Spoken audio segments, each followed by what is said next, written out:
Hi, everyone. It's very exciting to see so many of you here. My name is Chris Roulston, and I just wanted to start by saying thanks to Steph Galloway and the whole team for this second outstanding summit conference. And it's a wonderful event, and I'm really excited to be a part of it. I'm going to start by just sharing my screen. I just have quotes up from Lister, but I think it's going to be a bit easier to follow my talk if I do that. Okay, hang on, get back to okay, there we go. All right, so today I'm going to be talking about Anne Lister's reading practices and focusing on particular in her relationship to the classics. And I want to start by saying that my paper is very indebted to Anna Clark's wonderful essay from 1996, Anne Lister's Construction of Lesbian Identity. But I want to start off by positioning myself in relation to a couple of other scholars who have also been working on Lister's reading practices. So Lister, as we all know, was a voracious reader and a self-made scholar. And she was primarily attracted to the Romantics and the classics, although she read in all sorts of areas. And there's already been quite a bit of work done on this. So Clara Tuitt began by unpacking the way in which Lister's reading of the Romantics, for example, allowed her to develop a kind of Byronic sexual style and a kind of aristocratic masculinity. And that enabled her to take on this kind of masculinized persona in relation to the women she was interested in having relationships with or seducing. And then Anna Clark, in her essay, argued that Lister's use of the classics and the Romantic tradition were part and parcel of Romanticism's, quote, fashioning of the self. So the sense of creating oneself, which was very dear to the Romantic sensibility. And what Clark says is that Lister was able to create a coherent identity while at the same time recording herself playing many different roles. And then Anira Roenchild has also made a strong case for Lister's self-fashioning, both in terms of her public and private selves. And she argues, quote, that Lister's life narrative was consistent and rational to a remarkable degree. So Tuitt, Clark, and Roenchild, all of them convincingly argue for Lister's strategic self-modeling, her ability to extract what she needed to shape what she called her odd identity and her odd gender presentation. And therefore to develop this very sort of strategic and carefully crafted and developed sense of self that was in some ways or in many ways within the kind of Romantic sensibility. So what I want to do with this is to think about Lister's engagement with the classics from the kind of opposite lens. And what I want to look at is the ways in which her relationship to the classics actually also created a kind of incoherent identity. So that this relationship to the classics was a two-edged sword. Now, remember that there's a fundamental contradiction in terms of Lister's being in the world, in the sense that she was a Tory Anglican landowner. She was aspiring to a certain elitism, as well as being a gender and sexual outlier. And these two sort of facets of her being, if you will, did at times pose problems for her. And we see in the diaries that her narrating I, that first person, oscillates between belonging and alienation, the claiming of privilege and at times feelings of exclusion, a need for sociability, and sometimes a contempt for the world, or at least for her narrow Halifax society. So I think that in terms of her negotiation of these issues of gender, class, social capital, Lister was at times moving sideways, sometimes even backwards, as well as forwards. And because we tend to see or think of Lister so much as this woman who was so much ahead of her time. So Lister's intellectual pursuits were primarily framed by the dual goals of self-improvement. She was an autodidact, and a drive for social mastery. So she was upwardly mobile in terms of her aspirations. And both of these generally exceeded her largely rural Yorkshire community. But as an autodidact, she had actually very little formal education beyond her brief years in boarding school. And her reading practices could be very idiosyncratic, and Rothschild calls them a hit and miss affair.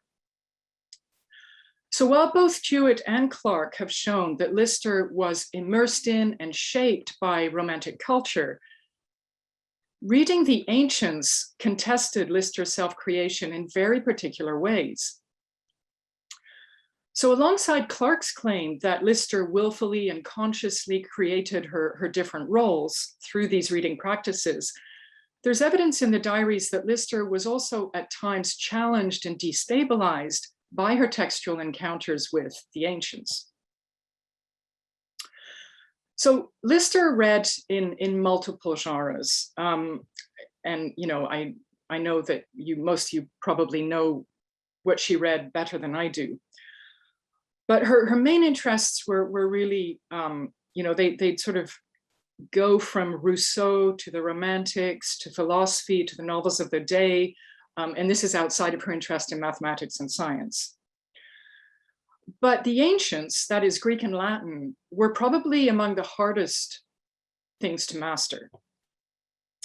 The classics required a turning away from the present and a turning to the past, an immersion in the past. And in contrast to the Romantics, for example, they demanded not only a lifelong apprenticeship in Greek and Latin, but also a questioning of particular logics of temporality, gender identity, and knowledge acquisition. I just want to contextualize the classics a little bit in terms of Regency culture. It's kind of socio-political culture. Because during that period, the rediscovery of ancient Greek and Latin, which really took place in the 18th century and became even more entrenched in the 19th century, led to the birth of what Bradley has called popular classical awareness. And Mark Bradley argues that this developed an organic relationship between British identity and classical antiquity. So there was a real identification with classical identity in terms of the British elite or the ruling class.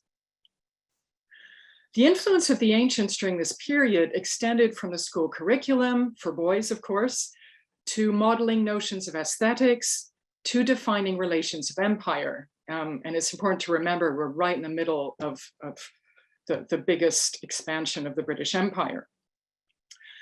Now, although there was some concern during the Regency period about, I'm quoting Rothschild here, the dangers of ancient texts to the moral well-being of young men, by the time we get to the Victorians, Edmund Richardson argues that the classics monopolized the curriculum in Britain's leading schools, and that in terms of the overall culture, Victorian classicism was world-bending and omnivorous. In other words, it was the culture of the period, the way American culture is today. Now, although Lister lived outside of metropolitan London, where the cultural influence of classical antiquity would have been the most strongly felt, for example, through the British Museum and its important collection of classical artifacts, Lister's diaries show the extent to which she absorbed the importance of the ancients as representing a key form of cultural currency. So for her, the ancients were linked to social power as well as to knowledge acquisition and intellectual power, if you will. Now, exceptionally for a young girl, Lister began learning Latin at the age of 12. She learned it with the local vicar, Mr. Skelton.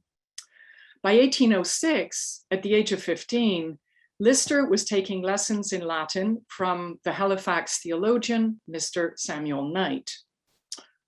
Let me get to my first set of quotations here. Okay. This is the first quote. 2 Latin grammar lessons every day, except Tuesday and Saturday, 1 in the morning and 1 in the afternoon, she notes in her diary. And then by May 1817, Lister was also learning Greek. This is the second quote. For the present, I mean to devote my mornings before breakfast to Greek. Don't we all want to do that? The following month, she writes, read Demosthenes and Leland's translation. This is the 4th Greek work I have read through, and I certainly feel considerably improved. She was 15 years old. It blows my mind. It's amazing. Now, Lister's acquisition of Greek and Latin, as with her other more challenging scholarly commitments, such as mathematics and later anatomy, had an ethical dimension.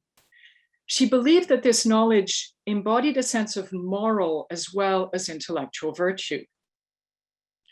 And over the course of 1817, Lister appeared determined to master both ancient languages. This is the 4th quote. I am now a better Grecian than I ever was in my life. Indeed, I have read more Greek within the last year and a half than all I ever read before. And as for Latin, whatever I may have lost is certainly not in construing. For Lister, the acquisition of the classical languages formed the bedrock of her autodidactic enterprise, one that existed in parallel with her ambitions to become a successful businesswoman and landowner once she inherited her Shibden Hall estate. Now, each form of ambition, therefore, not only challenged the gender norms of her time in that most young women were not learning Latin and Greek, but they also removed Lister from the limitations of domestic femininity. And they helped her to generate a mode of masculinized autonomy. At the same time, though, Lister's studies remained sporadic. They were often interrupted by unforeseen circumstances. In May 1818, Lister writes, this is quote 5, mentioning my despair of getting on with my studies, Mr. Knight proposed my giving up altogether the thought of pursuing them. This I did not think it necessary to dissemble. I scouted entirely. Now, that Mr. Knight should be the one to suggest Lister abandon her studies foregrounds the highly gendered codes under which this learning took place, and Lister's very precarious access to it. While Lister's study with Mr. Knight was specifically interrupted during this period by the illness and eventual death of her mother and her uncle Joseph, implicit in Mr. Knight's recommendation is that studying the ancients is neither a proper nor a necessary occupation for a woman. In other words, he was more than happy for Lister to leave it behind. But Lister's refusal to give up her studies, in spite of interruptions that included social as well as familial duties, bespeaks a mode of resistance not only to the gendered expectations that surrounded her, but also to how knowledge was being controlled through a set of masculinized power-knowledge relations. So mapping these diary entries over the years provides not only a sense of Lister's nonlinear relationship to learning the classics. She'd go forwards, then she'd feel she was going backwards, and then she'd get back to it, but also of the social and ideological constraints surrounding such an acquisition. So she was struggling on 2 fronts in that sense. And what I argue is that because of this, the classics did not provide Lister with a transparent relation between text and identity formation in the way that the Romantics did, in a more transparent way, I think. The classics for Lister often seemed to produce for her a sense of temporal asynchrony, a feeling of being out of time with her own learning, and of always having to catch up with herself. And to this extent, I think of Lister as inhabiting a kind of queer time, one that is non-sequential, non-linear, and belated. Now, although the diary entries actually imply that Lister would eventually become a more accomplished Greek scholar than her theologian tutor, Mr. Knight, ever was, Certain of them, that is the diary entries, refer as much to the loss of knowledge as to its acquisition.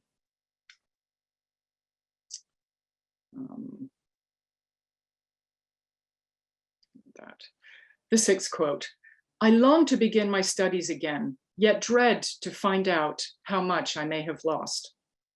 This she writes in July 1818. And this loss is potentially melancholic as well as intellectual, to the degree that Lister invested in the classics in order to achieve a form of social capital that would give her the same kind of recognition accorded to her male peers.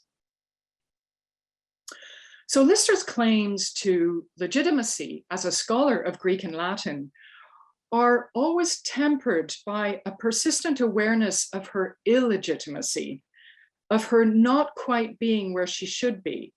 And this in turn becomes a metonym for her complex relationship to gender.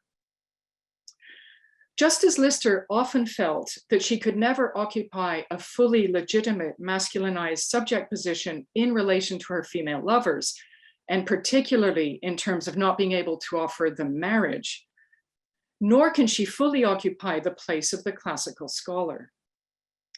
So in this sense, the study of the ancients, rather than offering Lister an uncomplicated form of knowledge acquisition, to some degree, it foregrounds her imposter status, that of the not quite authentic subject, a feeling that pursues her even as she asserts her exceptionality. Now, Stephen Harrison argues that certain Latin scholars, such as Horace, quote, consistently served as a means by which the elite and those who aspired to belong to it engaged consciously or unconsciously in self-definition and self-fashioning, and in claiming and maintaining their elite status. So for men, learning the classics and particular authors such as Horace was a direct route to a kind of elite belonging. But if we think about Lister, who read Horace, right? What was her engagement with these texts? She couldn't use Horace in the same way that her male counterparts did. So for Lister, Horace's cultural centrality in shaping elite masculinity could only remain aspirational, because it figured a collective idealized mode of masculinity from which Lister was often excluded. So for example, whereas Byron alludes to Horace in his various works as, quote, this is Harrison, a marker of gentlemanly education and status, Lister read Horace in the absence of a reading community and as a female subject, which positioned her outside the very affiliations and forms of cultural capital ensured by the circulation of Horace amongst the male elite. So although, as Tuitt argues, she might appropriate a Byronic style in terms of dress and manner, she could not appropriate the classics in the ways that Byron himself did. So where did that leave her in relationship to these texts? Well, one thing that appears in the diaries is that the classics became for Lister a more private endeavor.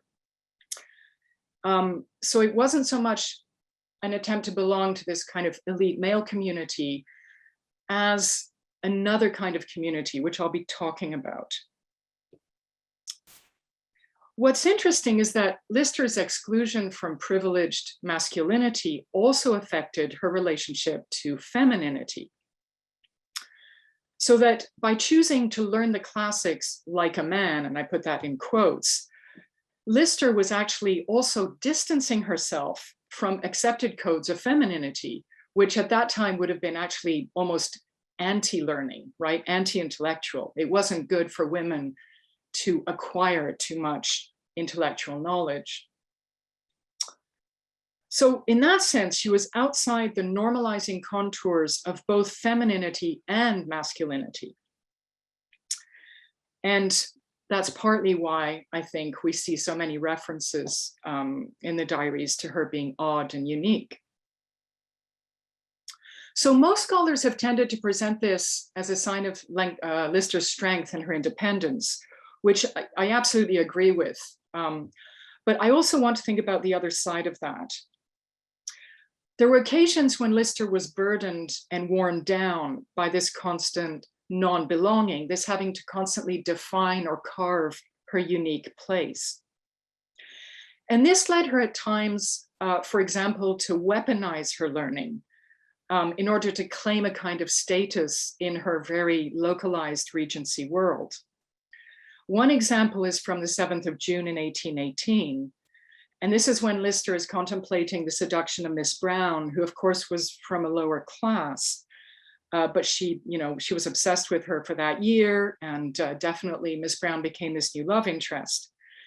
And one day coming out of church, Lister found herself being snubbed by certain members of the local community. So clearly gossip was starting around her attention, the attentions she was paying to Miss Brown.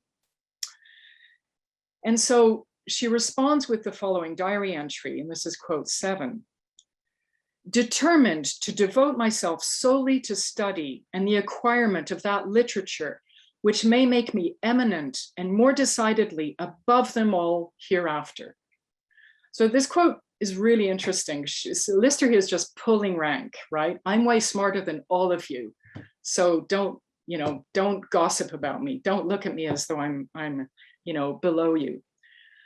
And what's interesting is that what she uses as her weapon is the idea of learning, right? Erudite learning becomes for Lister a kind of social and cultural armor that allows her to navigate the uncertain history, or rather the uncertain territory of seduction, by appropriating a position of knowledge, which is actually usually reserved for elite men. Because I think it's important to remember that in every seduction, Lister, of course, risked being misread, right? So she was positioning herself every time as both a masculinized and a feminized subject. And she was often using the trappings of heterosexual seduction to entice young women into same-sex erotic practices. And what's interesting about that is how many women she records in her diary say to her, I wish you'd been a man. And often that was because her female lovers wanted to be able to be more public with her. But Lister is always in that gender ambiguous place for her lovers as well as for herself. Now, in light of such examples, the richness of Lister's engagement with the classics lies in its radical ambiguity. For through this engagement with the classics, Lister simultaneously sought conformity and non-conformity. That is, wanting to kind of participate in elite culture, but then subverting that. She sought belonging and difference, wanting again to not be part of her Halifax society. She sought community and radical individualism. Now, in cultural terms, the valorizing of the ancients was weighted with the discourse of empire, as I mentioned earlier. It also was weighted with the overvaluation of British civilization and the sustaining myths of British superiority and cultural sophistication. Britain really was ruling the world at that point.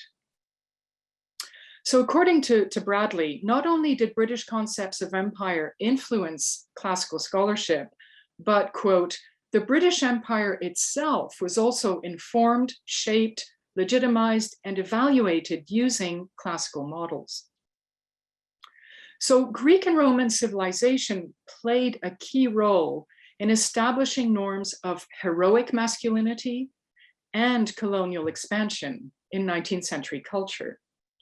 And these were norms that Lister implicitly supported.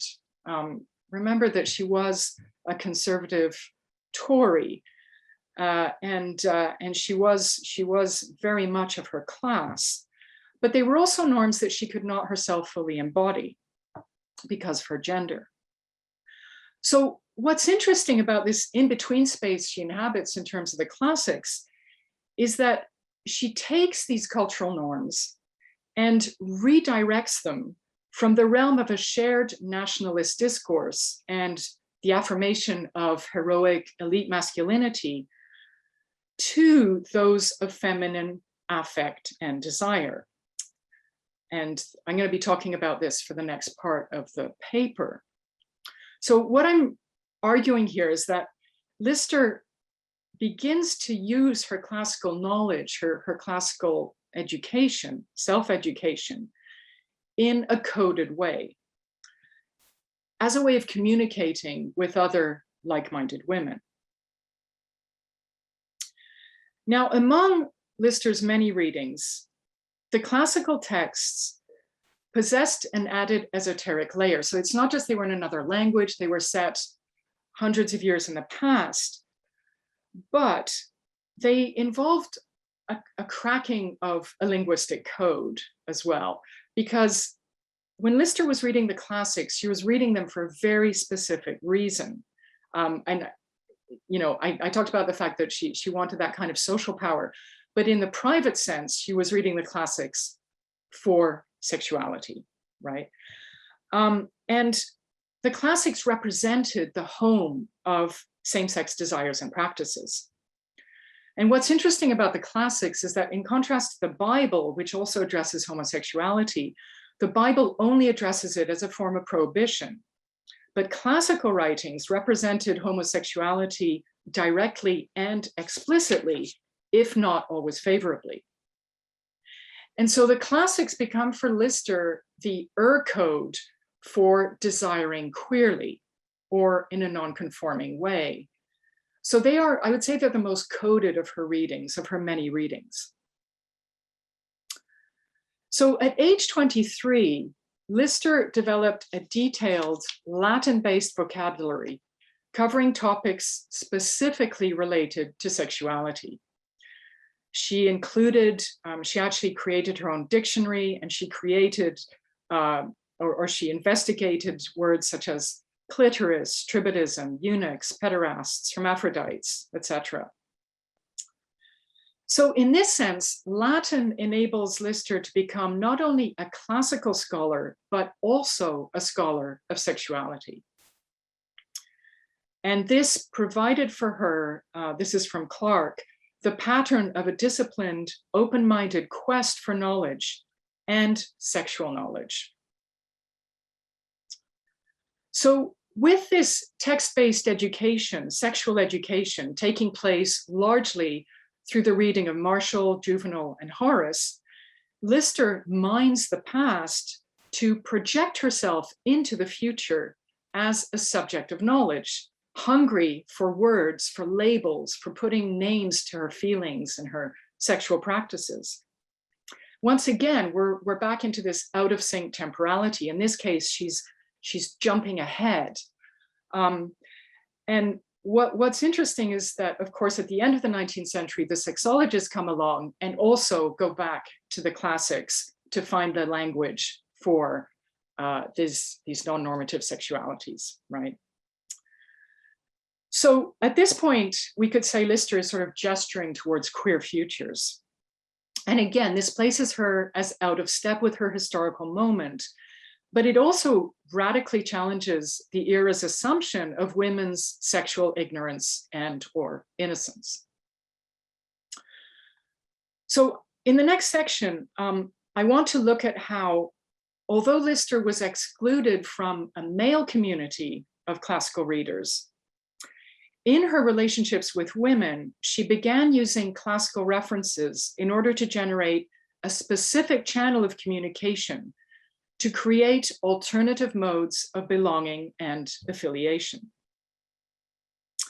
So I consider how Lister used knowledge of the ancients as a specifically social tool that put into play, by means of coding, the dual processes of identification, that is, finding women like her, and disidentification, rejecting a full affinity with certain of those women. And I get these two terms from José Esteban Muñoz.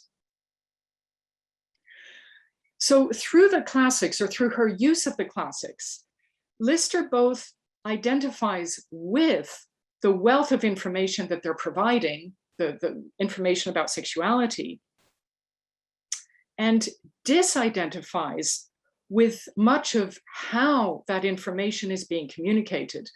Because of course, a lot of the classical texts are satirical, they're bawdy, they're making fun. And Lister is not looking for that, she's looking for something else. So there's this moving towards and this pulling away. On the one hand, she was able to become a detached reader. She could absorb what she needed, but she could distance herself from the from the satire, but also from the vicious tirades against women found in Marshall, Juvenal, and others. So she used the classics strategically as a mode of performative resistance, and as mentioned, in order to begin communicating with like-minded women. So the classics could function as a form of intellectual armor, but they also kept Lister in the realm of masks and codes. Like for Lister, the classics were really functioning as this kind of coded language. And so they were at the same time this constant reminder of her precarious access to the sexual persona she was creating for herself. In other words, she wasn't allowed to be transparent. Now, the dictionary definition of the word code is as follows: a system of words, letters, figures, or other symbols substituted for other words, letters, etc., especially for the purposes of secrecy. And of course, we know this from the coded sections of her diary. Lister loved codes and she used them very well. Now, in his work on coding and the media, Stuart Hall maps the relationship between encoding and decoding. And he argues that, quote, there is no intelligible discourse without the operation of a code. In other words, language itself is a kind of code. And then he also says that the codes of encoding and decoding may not be perfectly symmetrical. So while the encoded message reflects the deep semantic codes of a given culture and affirms its social order, the process of decoding may deviate from the intent of the encoded message and produce varied responses, including what Hall calls negotiated codes. So these negotiated codes operate through, quote, situated logics sustained by their differential and unequal relations to the discourses and logics of power. So I apologize for all those quotes, but I think it is a useful way to think about how the classics work for Lister. Of course, Hall is focusing on 1980s media culture, but I think it can be translated in really interesting ways to what Lister was doing. Because in Lister's culture, the classics are the deep semantic code of 19th century culture, and they are what affirm the social order. So they're the deep semantic code of the era. But what Lister does is to turn them into negotiated codes. In other words, she takes the deep semantic codes and turns them into something else, something she can use for her purposes. So through these acts of negotiated coding, references to the classics enabled the circulation of what I'm calling queer knowledge, with Lister occupying the role of an early queer reader, in the sense that she was scanning classical texts both for hidden and explicit sexual content on the one hand, so figuring out what she could get from them. And then she was using those references to communicate something else to her female friends, her like-minded friends, female friends. So classical references had the dual function for Lister of decoding non-normative sexual practices and of encoding her encounters with other women. And on several occasions, there are key interchanges between Lister and her friends and acquaintances that employ the classics in, quote, a covert signal of transgressive sexuality. This is from Rowenchild. And these encounters involve acts of coding and decoding, which in turn challenge the embedded semantic meanings of the original encoded reference. So in light of this relationship, I'm going to look at 3 sample conversations and encounters that Lister has and that she records in her diaries. They are with Miss Frank Pickford, with Miss Mackenzie, and with Anne Walker.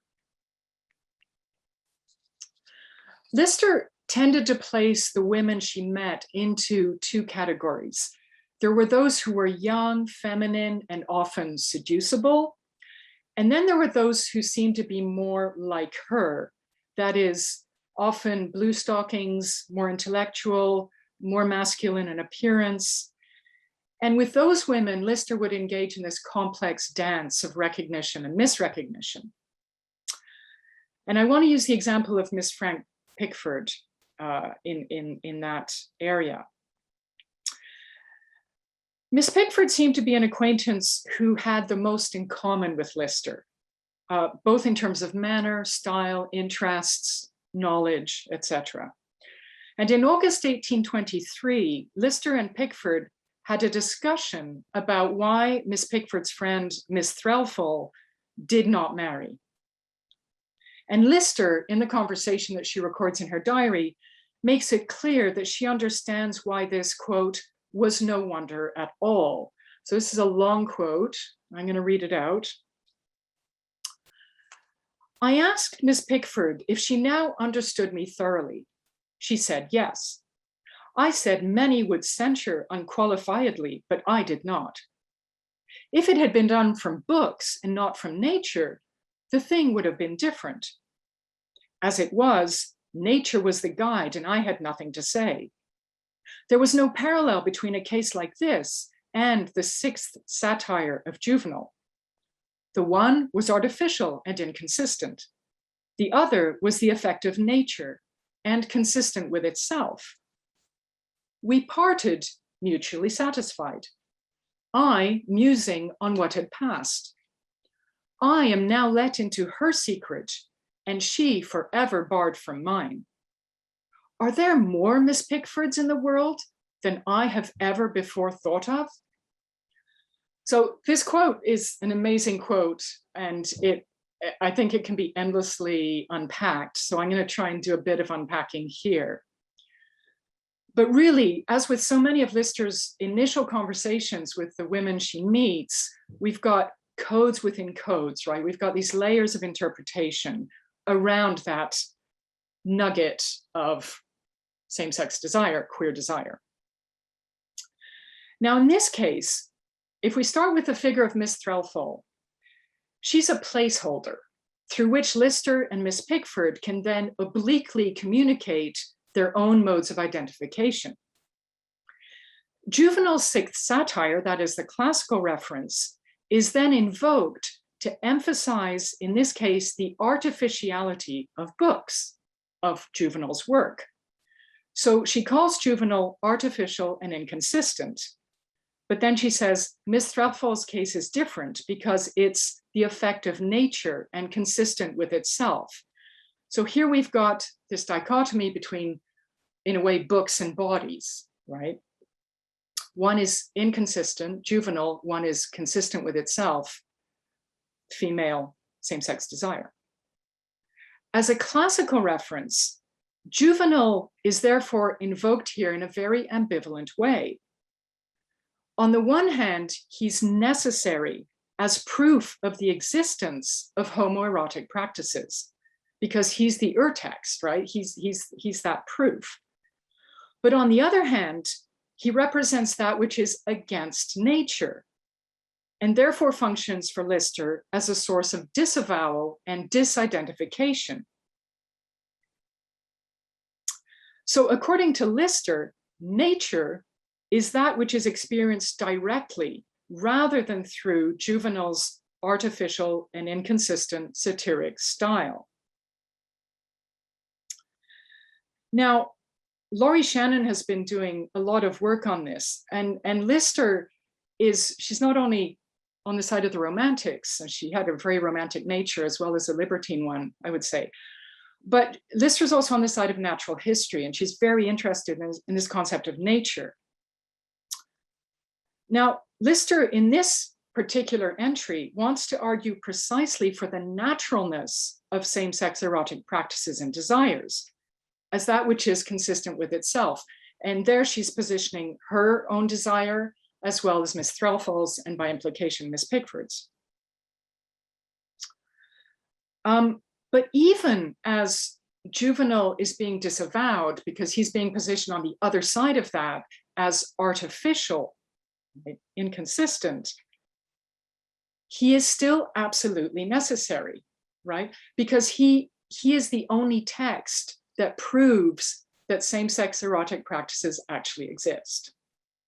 And that's why the reference to the classics are so interesting, because Lister has such an ambivalent relationship to them and to how she wants to use them.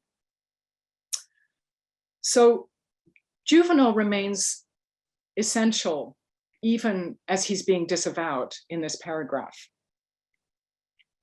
And in a way, it's only by invoking him that Lister can then disidentify with him and develop her own language of authentic female same-sex eroticism. Now, as in most Latin writings on homosexuality, Juvenal is far more explicit about male boy lovers than about female homoeroticism. Of course, there's much, much more about male homoeroticism in the classical tradition. And Juvenal also has an anti-marriage diatribe in this satire.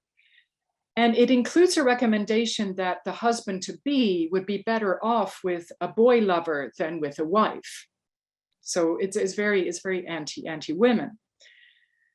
So for readers such as Lister and Pickford, who are trying to extract meanings from Juvenal that will serve them, the references to male homosexuality become negotiated codes. And these involve a form of cross-gender translation. If homosexual acts exist between men, they must exist between women, or at least it logically follows that they should. Juvenal also plays satirically on the question of gender reversal in the same piece. So as part of his critique of women's insubordination, he invokes the figure of the female gladiator, and he says that she is a helmeted woman who spurns her very own gender. So once again, Juvenal's being satirical, but Lister and probably Miss Pickford can take this and reimagine femaleness through this model, right? Reimagine femaleness as existing outside the codes of femininity of Regency culture, and in a way that reverses those gender norms. So paradoxically, Juvenal's satirical critique provided images that could then be taken up in unironic and non-satirical ways. Now, the encounter with Miss Pickford closes with Lister's signature blocking of further intimacy. And this is a move that Lister often performed. She does it with Mrs. Barlow, she does it with Miss Pickford. And there comes a point where she just kind of shuts down. Okay, I'm not going any further. And in this passage, we can see, she says, I am now let into her secret and she forever barred from mine. So Lister has protected herself. But the final line in this passage is really interesting. Are there more Miss Pickfords in the world than I have ever before thought of? Now, clearly, Lister at this point is identifying with Miss Pickford, even though she kind of cuts her off as well. Because we're back to this question of who am I, what am I, and who am I? So notice that she refers to the Miss Pickfords in the plural here, which is, I find really interesting, because she's turning her from an individual into a type, right? Miss Pickford's is now a type. Yet Lister herself has refused an affinity with this type, right? Now, let's get to the next quote. She continues the conversation with she continues recording the conversation with Miss Pickford, and she says, the difference between you and me, so setting them against each other, is mine is theory, yours practice. Okay, again, really interesting distinction. I am taught by books, you by nature. I don't, in reality, go beyond the utmost verge of friendship. Okay, we know this is blatantly untrue, right? But what's interesting is why she does this. And I love these passages in Lister. We just spent hours trying to figure them out. But here she's setting up a series of boundaries between friendship and what might exist beyond it, between theory, that is books, reading, and practice, which would be embodied desire, right? And between books and nature. But in this case, Lister almost reverses what she did earlier, because right now she is positioning herself more on the side of Juvenal, saying, well, I'm erudite, I read books, okay? I don't do this lowly bodily stuff, right? You do that. So she, in a way, she's completely reversed her position. And you can see how strategically she's using the classics, right, for what she needs in any given moment. So on the surface, this final line and the last part of the last quotation can be read as a gesture of self-protection. Lister's just covering herself, not wanting to enter into that transparent identity of, yeah, I have sex with women as well. But it reveals the extent to which an excess of identification can also engender a counter-identificatory response. In other words, I think what's happening here with Miss Pickford is, oh my God, you're too much like me. And I don't really want to go there. I don't actually want to engage with that. But it also begs the question, if Lister is not one of the Miss Pickfords, right? If she's not of that type, who and what is she? And I would say she spends the entire diaries trying to figure that out. Okay, I have a couple of more shorter examples. The next one is when Lister was in Paris in 1824, she was staying in a pension at the Place Vendôme. And she has the following conversation with Miss Mackenzie, who's a member of the Anglophone community, who's also at the pension. And this is the quote. Said Miss Mac, I have a question to ask you. She wrote it. Êtes-vous Aquile? I laughed and said she made me blush.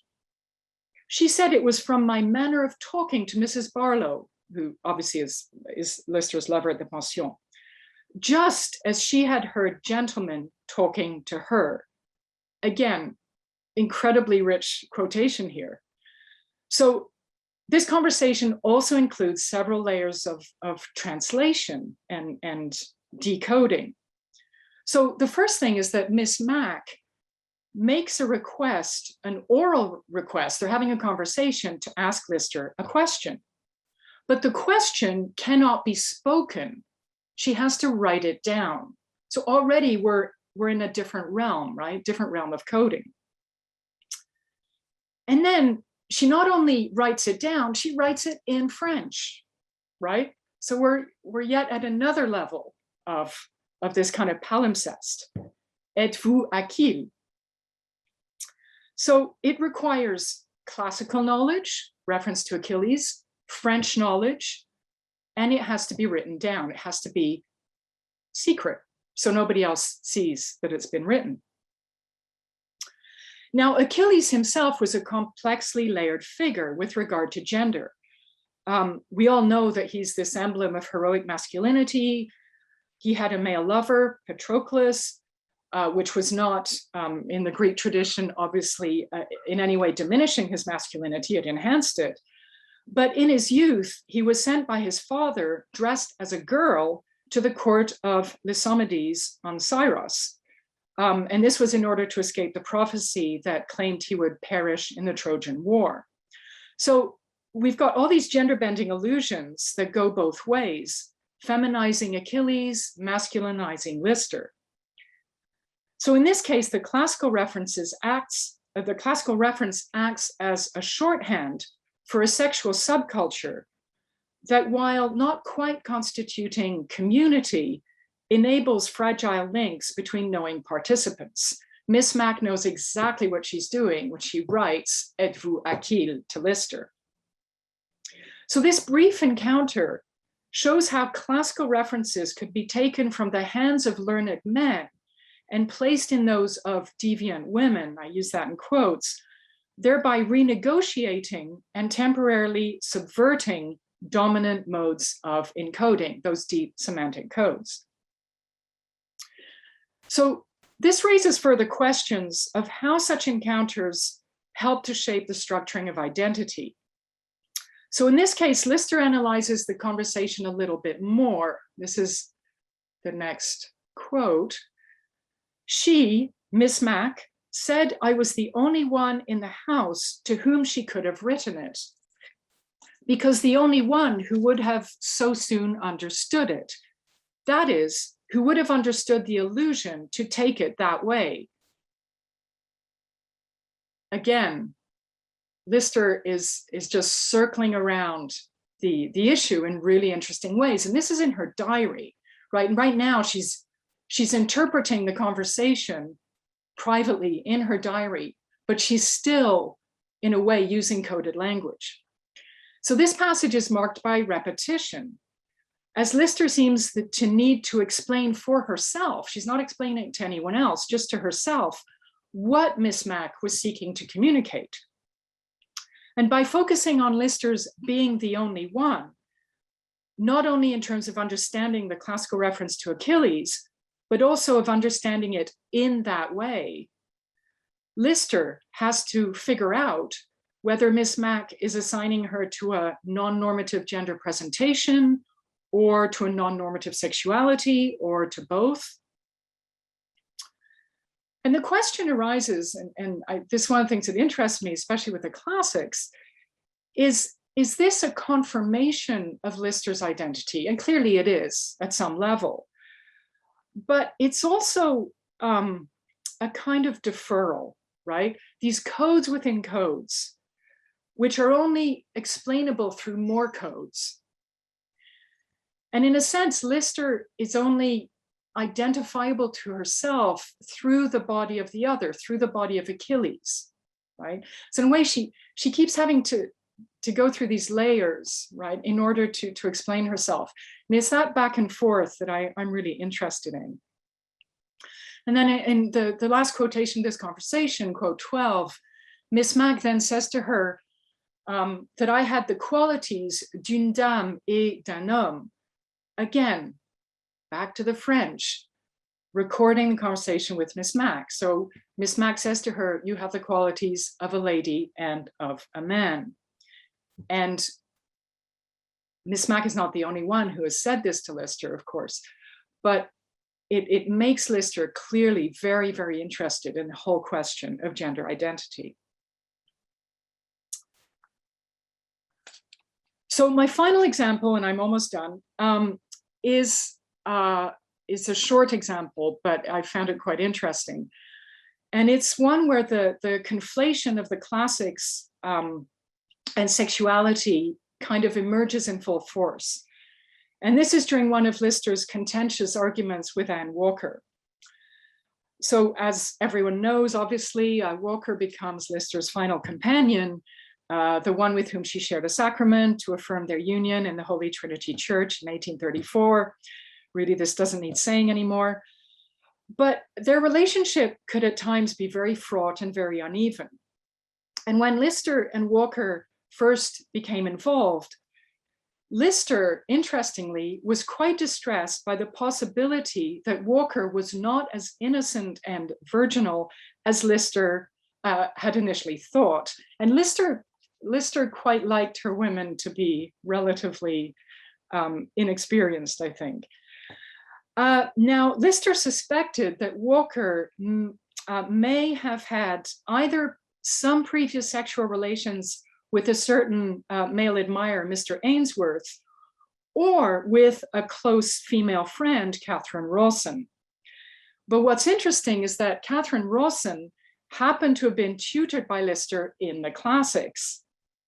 And this leads Lister to make the following diary entry, and this is the last quotation.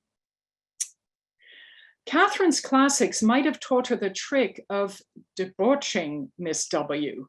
Yes, Miss W has been taught by someone. Have she and Catherine been playing tricks? I love this quote. Because really what you've got is a metonymical displacement. Lister interprets the teaching of the classics as the teaching of sex. And Lister realizes she has inadvertently taught someone else her tricks, right? She finds herself temporarily outmaneuvered, which is very rare. So in this entry, pedagogy paradoxically produces a kind of potential adultery. They're not, you know, they haven't had their ceremony yet, but they're officially monogamous. And Lister is the one sort of excluded from the sexual narrative. And normally she's the one very much in charge of it. So in other words, the code always risks subverting the user. And that's why I quite like this little episode. So I'm just concluding now. The ancients therefore infiltrate the various strands of Lister's universe, from the cultural to the social to the erotic. They were an invaluable source of self-fashioning, cultural capital, and sexual knowledge. And they also permitted flows of coded communication between like-minded subjects in a world in which same-sex erotic practices between women were considered entirely unacceptable. Lister's use of an engagement with the ancients reveal her ongoing identification with the cultural richness these foundational canonical texts made available. Yet, Lister's desire to affirm same-sex erotic practices between women and to render such practices real and intelligible through classical references was also constantly challenged by the paradoxical encodings of classical discourse itself. For the classics' embodiment of a masculinized form of cultural capital also deferred access to the very authenticity Lister sought to achieve. Classical references were both an assertion of the existence of female same-sex erotic practices and a melancholic disavowal of identity, of authentic identity formation. Now, in The Apparitional Lesbian, Terry Castle asks, quote, "Why is it so difficult to see the lesbian, even when she is there, quite plainly, in front of us? In part because she has been ghosted or made to seem invisible by culture itself." Lister, to some degree, was herself ghosted by the ancients, engaging with them as an absent presence, simultaneously identifying and disidentifying with the status they bestowed and the promise they withheld. In this sense, the ancients reminded Lister as much of what she was not as of what she was. Yet they also enabled Lister to articulate the unthinkable and the forbidden. Perhaps the only fitting conclusion is to leave the last word on the ancients to Lister herself. In November 1833, while visiting Copenhagen on one of her European tours, a certain Madame Hage asked Lister whether she had, quote, "read Virgil, Horace, Homer in their originals," to which the unabashed Lister replied, "Guilty." Thank you very much. Let's stop share here. Thank you, Chris. I just want to let everybody know we have reached time for the session, but because the next session is a break in the water closet, Chris, if you'd like to take any questions, we can run over a little bit on time. Sure, sure. Okay, we will pass along some of those.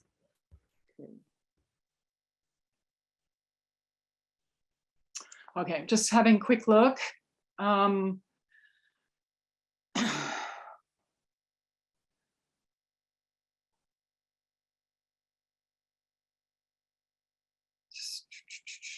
Okay. Choose unique.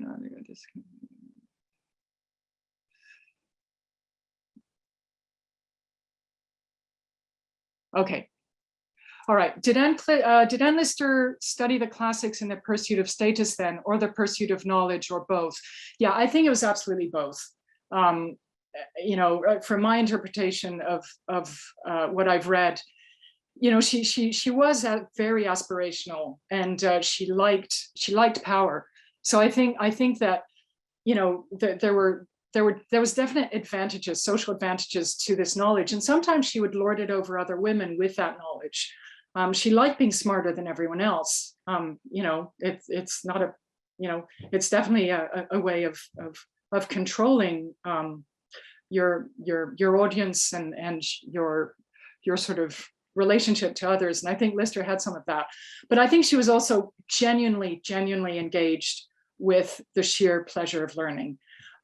She just loved that mastering of Greek and Latin, which she did incredibly well. We could say, you know, pretty much on her own. Did Lister share her classical knowledge much? Did people outside her family know, or did she regard her studies as a more private pursuit? My understanding is that she didn't really share the knowledge very much unless she was showing off.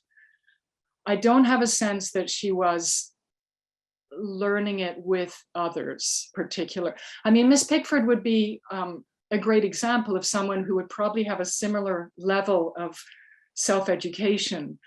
And Lister is quite defensive with her. So I think Lister I think she liked to keep that knowledge as almost like a kind of private pleasure. And that's my sense of it. But I may, as I read more of the diaries, I may change my mind on that. Did Anne Lister study the ancients to be able to rise above it? Yeah, that's a good question. I mean, I think so. I think she studied the ancients in part to rise above the constraints of femininity, the constraints that Regency society imposed on her. I mean, knowledge was really her ticket out in a lot of ways. Of course, her inheritance was as well, but I think that her knowledge, I mean, when you think about it, she was starting this at 12 years old. It's really incredible. And so I think she had this strong sense that knowledge was going to give her a freedom that she otherwise wouldn't have. And I think that she has that throughout her life, and not just with the classics, with all sorts of other modes of learning. Just looking for, could you say something about that exchange with Sarah Ponsonby? Right, yeah. Yeah, that's in the longer version of this paper. I analyzed that conversation. Thank God from Latin and Greek I'm free. Yeah, that's an interesting moment. So again, you see that example of disidentification, right? I mean, you know, Sarah Ponsonby was well versed in the classics, but the classics were coded, totally coded. And I think in this line, she means, oh no, I don't do that. I don't do that, you know, homosexual thing. So in this case, I think the Latin and Greek are being used in a coded way. But you had to have very educated women to be able to use the classics in that way, right? To be able to use them as code, as well as to be able to understand what was actually in those texts. Now, of course, some of them were available by translation, but some of them were not. And certainly Lister got to texts that were not available by translation. So yeah, that's a really interesting moment with the Sarah Ponsonby in terms of how they're negotiating the way in which they're talking about the classics. In deconstructing these conversations with other women, do you have a sense of using her knowledge as a protective cloak for her identity? Yeah, I think so. I think she definitely did. And it was a very powerful cloak, because it made her feel superior, I think, and therefore it gave her certain strength, right? The ability to face what needed to be faced. But I think that's also, I don't want to reduce it to that at all, because I think that knowledge for her was an expansion. It was a way for her to broaden her world, to make it much more exciting, and much more engaging. But she would use it as a form of armor when she needed to. I think that would be my answer to that. Okay. Thank you. Yeah, thank you for working in a few of those extra questions. I know that our audience appreciates it. Like Lucia said in the chat, there's lots of good food for thought. That was an excellent presentation. We'll make some of that chat available on our website when the recordings and resources from the summit are up. But for now, I think we'll have to let people move on and prepare for the next session. Again, we have a short break, so if you would like to go chat in the water closet, that will be open. But also hydrate, grab a snack, take care of yourself so that we can keep on summiting. Thank you, everybody. Thank you very much.